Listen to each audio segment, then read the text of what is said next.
사랑과 은혜가 많으신 하나님 아버지, 오늘도 우리에게 새 날을 허락하신 하나님께 감사드립니다. 하나님의 은혜를 힘입어서 시작하는 하루, 그리고 한 주, 함께 하시며 동행하시는 주님으로 인해 기대감이 가득합니다.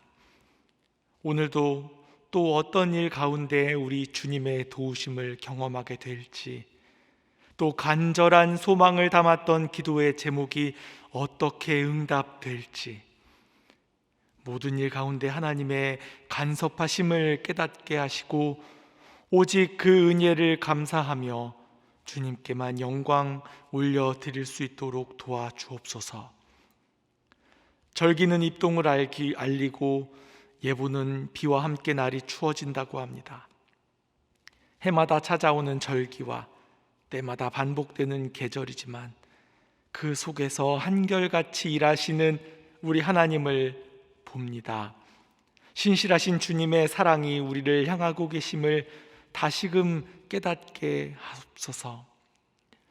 주님의 계획과 주님의 시간 속에 우리의 삶과 우리의 계획이 항상 있게 하시고, 나의 뜻을 주장하지 않고 우리 주님의 인도하심을 따라 오늘도 내일도 신실하게 나아갈 수 있는 우리 모두 되게 하옵소서. 그리고 함께 부른 찬송과 같이 신실하신 주님 앞에서 신실한 신자 되길 진심으로 원합니다.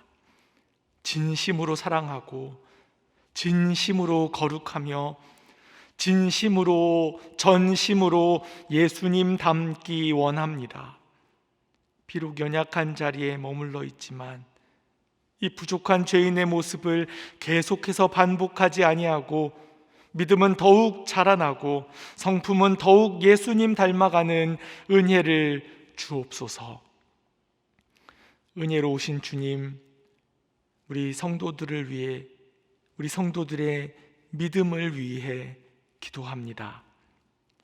긴 시간 동안의 투병 혹은 경제적인 어려움, 거듭되는 실패와 전염병으로 소외된 예배 생활, 의심과 나태함 가운데 믿음이 약해지기도 하고 때로는 믿음이 흔들려 주저앉기도 하였습니다. 주여, 우리의 믿음 없음을 불쌍히 여겨 주옵소서. 믿음 없다 책망치 마시고 주님께 감히 나아오지 못하는, 주님께 감히 아뢰지도 못하는 연약한 심령을 긍휼히 여겨 주옵소서. 네가 낫고자 하느냐 말씀하셨던 주님을 꼭 붙잡게 하시고 지금 주저앉아 있는 그 자리를 들고 다시 일어나서 주님 앞에 걸어 나올 수 있는 은혜를 베풀어 주옵소서. 사랑하는 우리 다음 세대들을 위해 기도합니다. 우리 다음 세대들이 세상 가운데 살며 세상이 보여주는 세상의 악한 비전으로부터 지켜 주옵소서. 달콤한 세상 문화의 유혹, 물질 만능의 가치관, 음란과 폭력들에 얼룩져 점점 하나님이 보이지 않게 되고 있습니다. 귀한 복음의 가치관이 세상의 가치관에 더 씌워져 가고 있습니다. 주님, 하나님의 말씀과 하나님의 비전으로 우리의 다음 세대들을 붙들어 주옵소서. 보이지 않아도 온 세상을 다스리시는 살아계신 하나님을 바라보도록 믿음의 눈을 뜨게 하옵소서.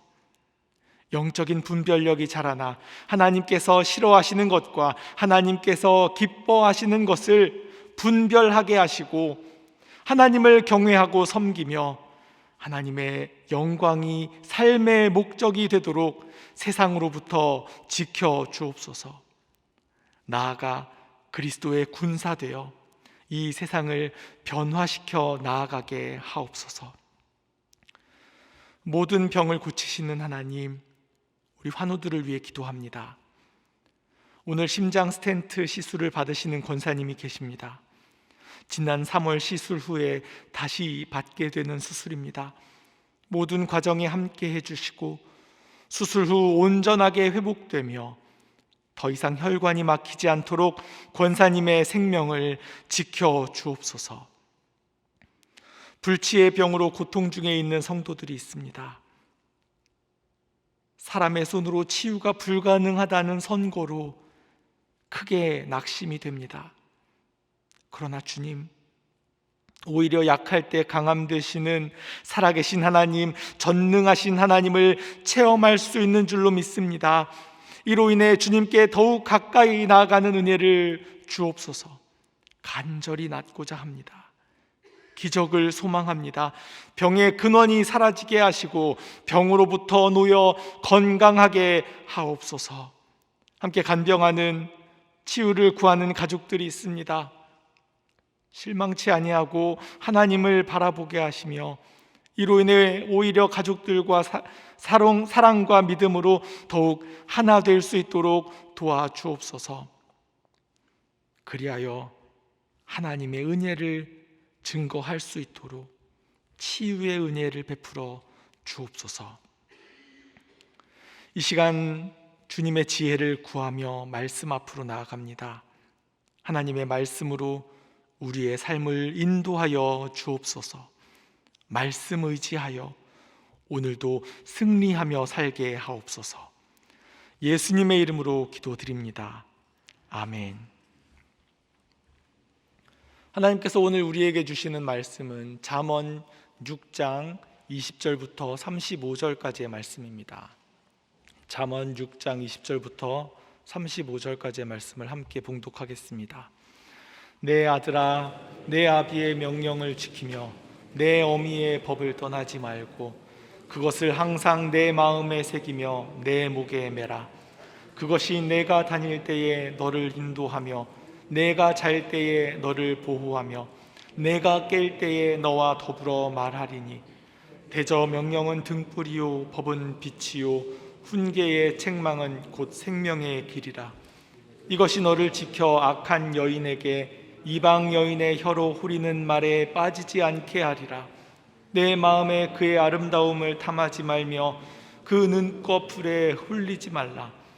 음녀로 말미암아 사람이 한 조각 떡만 남게 됨이며 음란한 여인은 귀한 생명을 사냥함이니라. 사람이 불을 품에 품고서야 어찌 그의 옷이 타지 아니하겠으며 사람이 숯불을 밟고서야 어찌 그의 발이 되지 아니하겠느냐. 남의 아내와 통관하는 자도 이와 같을 것이라. 그를 만지는 자마다 벌을 면하지 못하리라. 도둑이 만일 줄일 때에 배를 채우려고 도둑질하면 사람이 그를 멸시하지는 아니하려니와 들키면 7배를 갚아야 하리니 심지어 자기 집에 있는 것을 다 내주게 되리라. 여인과 간음하는 자는 무지한 자라.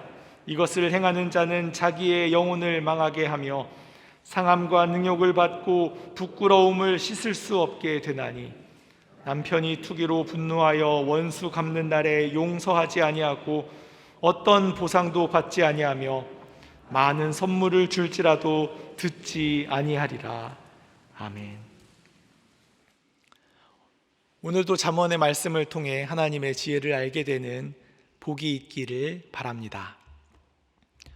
오늘 말씀의 시작도 앞선 잠언의 말씀들에서 거듭 강조하였던 것을 반복하고 있습니다. 아버지의 명령을 지키고 어머니의 법을 떠나지 말라. 곧 부모가 가르쳐주는 이 지혜의 말씀을 소중히 잘 따르라 하는 내용입니다. 이 지혜의 말씀은 부모로부터 배우는 법일 수도 있고 스승으로부터 배우는 지혜일 수도 있습니다. 중요한 것은 이 배운 것을 어떻게 해야 떠나지 않을 수 있을까입니다. 어떻게 해야 이것을 늘 간직하고 잘 지키면서 떠나지 않을 수 있을까? 21절에는 배운 법을 떠나지 않고 잘 지키기 위해서 어떻게 하면 되는지를 가르쳐주고 있습니다. 21절 말씀입니다. 그것을 항상 내 마음에 새기며 내 목에 매라. 이 마음에 새기고 목에 맬 것 하면 먼저 이 신명기의 말씀이 떠오르게 됩니다. 신명기 6장 6절부터 9절까지의 말씀을 제가 읽어드리겠습니다. 오늘 내가 네게 명하는 이 말씀을 너는 마음에 새기고 내 자녀에게 부지런히 가르치며 집에 앉았을 때든지 길을 갈 때든지 누워 있을 때든지 일어날 때든지 이 말씀을 강론할 것이며 너는 또 그것을 내 손목에 메어 기호를 삼으며 내 미간에 붙여 표로 삼고 또 내 집 문설주와 바깥 문에 기록할지니라. 이 신명기의 말씀과 오늘 우리가 함께 읽은 잠언의 말씀을 함께 보자면 이렇게 읽을 수 있겠습니다. 먼저 부모가 먼저 하나님의 말씀을 마음에 새기는 것입니다. 그리고 그것을 자녀에게 부지런히 가르칩니다. 정말 집에 있을 때든지 누웠을 때든지 어느 때든지. 그리고 아들에게 이렇게 명령을 하는 겁니다. 그래서 아버지의 명령을 지키고 어머니의 법을 떠나지 말라. 부지런히 자녀에게 가르칠 뿐만 아니라 거기에다가 손목에 매어 기호를 삼고 그것으로도 부족해서 미간에 표를 삼고 심지어 문설주와 바깥 문에까지 기록하는 것입니다. 이 일이 대대로 이어집니다. 대대로 아버지의 명령, 곧 하나님의 말씀을 가까이 하여 항상 몸에 지니고 다니고 항상 마음에 새기며 기억하고 되새기는 일을 반복하는 것입니다. 오늘날에도 이와 같은 일을 하는 사람이 여러분 주변에 있으면 어떻게 보시겠습니까? 아마 유난하게 볼 것입니다. 꼭 그렇게까지 해야 예수 믿는 것인가? 또 그렇게까지 드러내면서 신앙생활 해야 되는 것일까? 마치 이 두꺼운 성경책을 손에 들고 다니면서 품에 품고 다니면서 그렇게 신앙생활 하는 그러한 사람들처럼 보일 수 있겠습니다. 방금 읽은 신명기 6장의 말씀의 앞부분을 보면 그렇게 해야 되는 이유가 있습니다.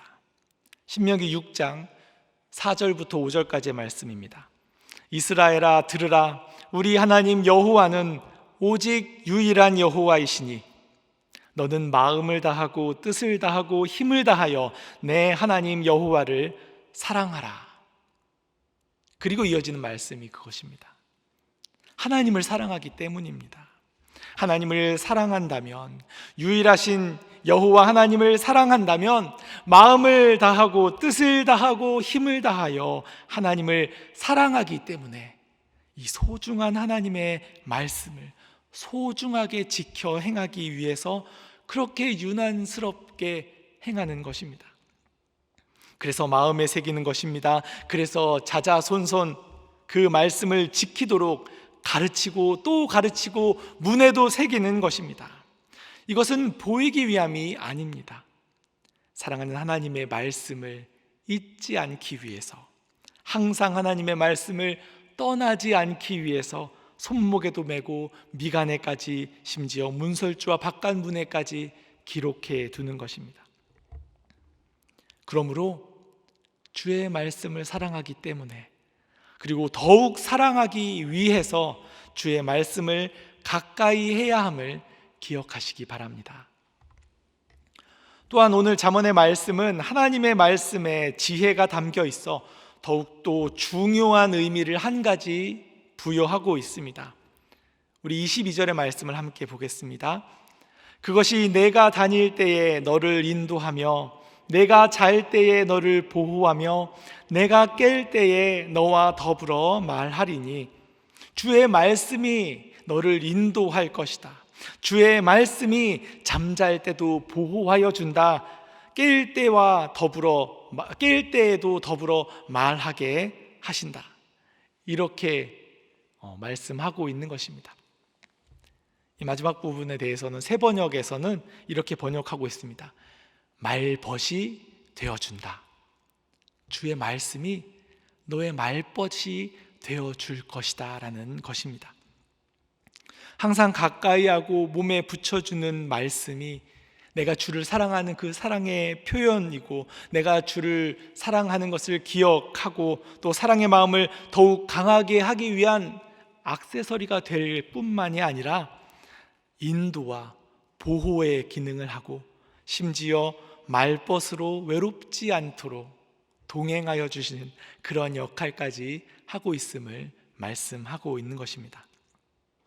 심지어 23절의 말씀은 더욱 큰 가치가 있음을 강조합니다. 바로 생명입니다. 우리 23절의 말씀입니다.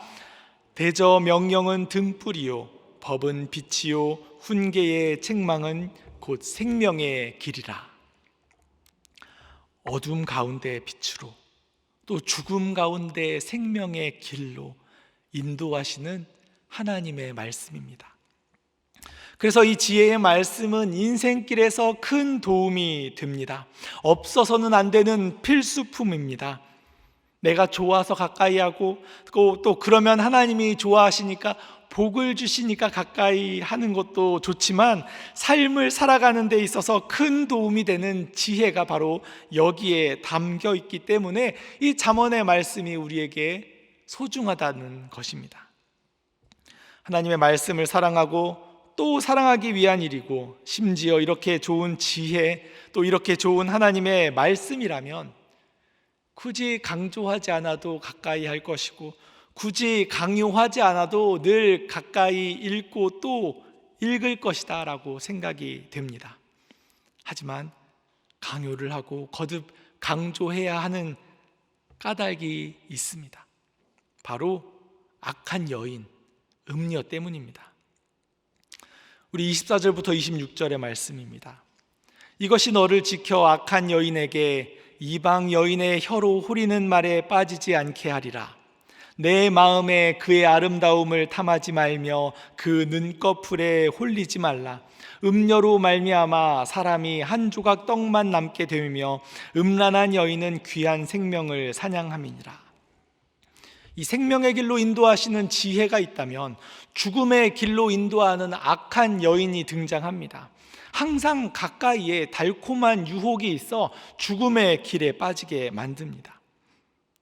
이 잠언의 말씀은 음녀에 대한 경고를 자주 합니다. 실제로 젊은이들을 유혹하는 여인들을 조심하라는 경고일 수도 있겠지만 다른 한편으로는 이방 종교들에서 행해지는 음란한 행위에 대한 경고이기도 합니다.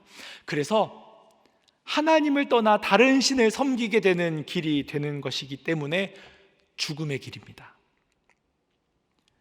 이 이방 종교 의식 중에 행해지는 음행들에 대한 경고로 생각해서 그래서 이 젊은 남자들에게만 해당하는 말씀이 아니라는 것을 염두에 두시고 다음 부분으로 넘어가시면 좋겠습니다. 26절부터의 말씀은 간음에 대한 부분을 다루고 있습니다. 우리 26절 말씀을 함께 읽겠습니다. 음녀로 말미암아 사람이 한 조각 떡만 남게 됨이며 음란한 여인은 귀한 생명을 사냥함이니라. 이 말씀의 원문의 뜻으로 볼 때에는 좀 애매한 부분이 있다고 합니다. 하지만 내용 그대로 보자면 앞부분의 음녀는 창기를 의미하고 뒷부분의 음란한 여인은 남편이 있는 여인을 의미한다라고 합니다. 그렇게 보면 한 조각 떡은 이 창기에게 화대로 주게 되는 것으로 이 자신의 재산을 탕진하게 되는 것을 의미하는 것이고 뒷부분 이 생명의 위험은 간음으로 인해 받게 되는 사형을 의미한다라고 문자 그대로 볼 수 있습니다. 그리고 바로 이어지는 27절부터의 말씀은 이 간음에 대한 경고입니다. 간음에 대해서 남편이 있는 여인들을 향한 욕망을 비유로 이렇게 들고 있습니다. 마치 불을 품에 안고 있는 것처럼 마치 숯불 위에 발을 딛고 서 있는 것처럼 스스로가 스스로를 망하게 하고 있는 것입니다. 간음을 하는 자는 벌을 받게 된다 하는 그 법을 알면서도 그 욕망이 끄는 대로 뜨거운 불을 끌어안고 뜨거운 불 위에 발을 딛고 서 있는 것입니다. 그러면서 이 말씀은 도둑질을 하는 것과 비교하고 있습니다. 도둑질도 생계를 위해서 어쩔 수 없이 했다라고 한다면 한편으로는 이해를 해주고 또 불쌍히 여길 만한 이유가 있다면 멸시를 당하지는 않는다 하지만 그럼에도 불구하고 어쨌든 자기가 도둑질한 것이 들키게 되면 그것을 대가를 치루어 갚아야 한다라는 말씀입니다. 그런데 특별히 여기서 말하는 7배라는 것은 본래 율법에 나온 내용과는 조금 다른 부분이 있습니다. 출애굽기 22장 1절부터 4절까지의 말씀을 제가 읽어드리겠습니다. 사람이 소나 양을 도둑질하여 잡거나 팔면 그는 소 한 마리에 소 5마리로 갚고 양 한 마리에 양 4마리로 갚을지니라. 도둑이 뚫고 들어오는 것을 보고 그를 쳐 죽이면 피 흘린 죄가 없으나 해 돋은 후에는 피 흘린 죄가 있으리라. 도둑은 반드시 배상할 것이나 배상할 것이 없으면 그 몸을 팔아 그 도둑질한 것을 배상할 것이요 도둑질한 것이 살아 그의 손에 있으면 소나 나귀나 양을 막론하고 갑절을 배상할지니라. 이 출애굽기의 말씀에 보자면 도둑질한 것을 도로 갚는 것에 대해서 이 상황과 또 훔친 종류에 따라 각각 다른 부분이 있음을 보게 됩니다. 소는 몇 배를 갚아야 한다라고 했습니까? 5배입니다. 양은 몇 배입니까? 4배입니다. 또 훔친 소나 양이 살아있으면 종류를 막론하고 2배입니다. 그렇다면 7배를 갚아야 한다라고 했다면 과연 무엇을 훔쳤기에 7배나 갚아야 하겠습니까? 또 7배를 갚으려면 얼마나 큰 대가를 치르는 것이겠습니까? 그만큼 귀한 것을 훔쳤기 때문에 더욱 크게 갚아야 한다라는 의미입니다. 그래서 한 번의 도둑질로 자기의 집안을 다 털어 갚게 되는 경우가 생길 수도 있고, 심지어는 다 갚지 못하면 자기가 자기의 이 생명도 내어줄 수밖에 없는 그런 경우가 생기는 겁니다. 그렇다면 이 간음은 더욱 큰 일이 되는 것입니다. 남의 아내를 훔친 것이 되었습니다. 도둑질했다 들켜서 7배를 갚아야 하는 경우보다 더욱 혹독한 대가를 치루어야 합니다. 그것은 모든 것을 다 털어주어도 갚지 못할 만큼 무서운 것입니다. 그 남편이 원수 갚는 날에 결코 봐주지 않기 때문입니다. 합의가 없습니다. 그래서 자기 생명까지 내어주어야 하는 것이고, 그래서 그와 같은 일을 행하는 사람을 가리켜 무지한 사람, 어리석은 사람, 자기 영혼을 망하게 하며 상함과 능욕을 받고 부끄러움을 씻을 수 없다 하고 잠언의 말씀은 강하게 경고하는 것입니다. 저는 이 말씀을 보면서 보통 여성들을 요부라 하면서 모든 여성들이 이 간음과 음행에 대한 일에 대해서 비난을 받게 되는 것을 보게 되고, 남성들은 마치 희생자처럼 유혹을 받아서 이 일을 저지른 것처럼 보이는 부분이 많은데, 오늘 말씀은 남성의 책임을 강조하는 것을 보게 됩니다. 우리 25절의 말씀을 함께 읽겠습니다. 내 마음에 그의 아름다움을 탐하지 말며 그 눈꺼풀에 홀리지 말라. 매춘으로 대가를 지불하는 일이나 간음으로 생명을 지불하는 일이나 모두가 자기 스스로가 자초하는 일이 되는 것입니다.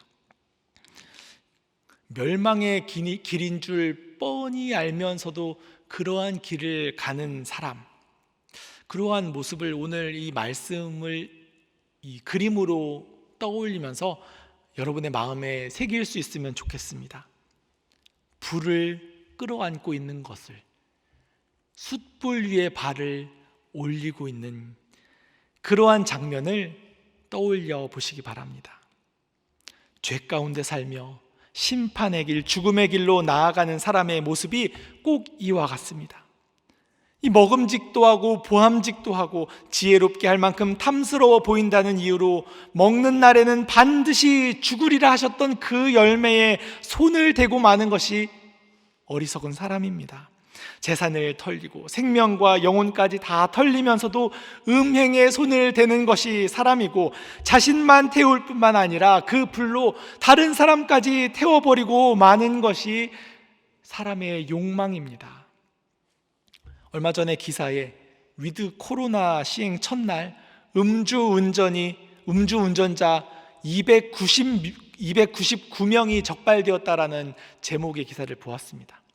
참 속상하고 화가 나는 일이었습니다. 자신과 타인까지 태우는 그 불을 놓지를 못합니다. 위드 코로나라고 냉큼 그 불을 끌어안아 버리는 사람의 모습을 보게 되는 것입니다. 그래서 잠언의 말씀은 무지한 사람 되지 말라, 스스로를 지켜 빠지지 말라 하고 말씀하고 있습니다. 자신이 타면서도 불을 끌어안고 불을 밟고 선 것을 그려보면서, 여러분들, 태우는 뜨거운 불이 있다면 반대편에는 어두운 길을 밝혀주는 빛, 생명을 지켜주는 따뜻한 불을 떠올려 보시기 바랍니다. 우리 마지막으로 23절, 24절을 함께 다시 읽어보겠습니다. 대저 명령은 등불이요 법은 빛이요 훈계의 책망은 곧 생명의 길이라. 이것이 너를 지켜 악한 여인에게 이방 여인의 혀로 후리는 말에 빠지지 않게 하리라. 잠언의 지혜는 무엇입니까? 스스로를 태워버리는 욕망의 유혹에 빠지지 않으려면 주의 말씀을 마음에 새기고 목에 메어 항상 지니고 다니면 되는 것입니다. 음료의 유혹에 넘어가지 않고 하나님을 떠나 죄의 유혹에 빠지지 않으려면 항상 주님을 사랑하고 주님을 가까이 하면 되는 것입니다. 이 날이 추워지면서 따뜻함을 더욱 찾게 되는 것 같습니다. 우리를 살리는 생명의 빛, 우리의 길을 바른 길로 인도하시는 그 밝은 빛이 바로 여러분 옆에 하나님의 말씀으로 있음을 늘 기억하시기 바랍니다. 함께 기도하겠습니다. 하늘에 계신 우리 아버지, 아버지의 이름을 거룩하게 하시며 아버지의 나라가 오게 하시며 아버지의 뜻이 하늘에서와 같이 땅에서도 이루어지게 하소서. 오늘 우리에게 일용할 양식을 주시고 우리가 우리에게 잘못한 사람을 용서하여 준 것 같이 우리 죄를 용서하여 주시고 우리를 시험에 빠지지 않게 하시고 악에서 구하소서. 나라와 권능과 영광이 영원히 아버지의 것입니다. 아멘.